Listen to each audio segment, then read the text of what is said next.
അങ്കമാലി മൂക്കന്നൂരിലുള്ള ഒരു വീടാണ് നമ്മളിപ്പോൾ കാണുന്നത്. 3 വീടുകളുള്ള ഒരു പ്രൊജക്റ്റാണിത്. 2 വീടുകൾ ഓൾറെഡി സോൾഡ് ആണ്. ഇത് 3ാമത്തെ വീടാണ്. 15 സെന്റ്സ് പ്ലോട്ടിൽ 2500 ചതുരശ്ര അടിയിലാണ് ഈ വീട് നിർമ്മിച്ചിരിക്കുന്നത്. 4-5 കാറുകൾ അനായാസം പാർക്ക് ചെയ്യാവുന്ന മുറ്റമാണ്.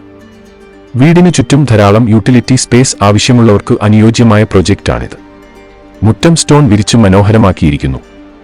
6 കിലോമീറ്ററിൽ സഞ്ചരിച്ചാൽ ദേശീയപാതയിലേക്കും 8 കിലോമീറ്റർ സഞ്ചരിച്ചാൽ അങ്കമാലി ടൗണിലേക്കും എത്തിച്ചേരാവുന്നതാണ്. വെറും 100 മീറ്റർ സഞ്ചരിച്ചാൽ ബസ് റൂട്ടിൽ എത്തിച്ചേരാവുന്നതാണ്. 20 മിനിറ്റ് ഇടവേളകളിൽ ബസ്സുകളുള്ള അങ്കമാലി മൂക്കന്നൂർ ബസ് റൂട്ടാണിത്. ഈ വീടിന്റെ ദർശനം പടിഞ്ഞാറ് ദിക്കിലേക്കാണ്. ഈ വീടിന് ചോദിക്കുന്ന വില 1,50,00,000 വില നെഗോഷ്യബിൾ ആണ്. വാസ്തുശാസ്ത്രപ്രകാരം നിർമ്മിച്ചിരിക്കുന്ന ഈ വീടിന് കിണറാണ് പ്രധാന ജലസ്രോതസ്. വിശാലമായ ഹാളുകളും ബെഡ്റൂമുകളും കിച്ചണുമാണ് ഈ വീടിന്റെ മറ്റൊരു സവിശേഷത.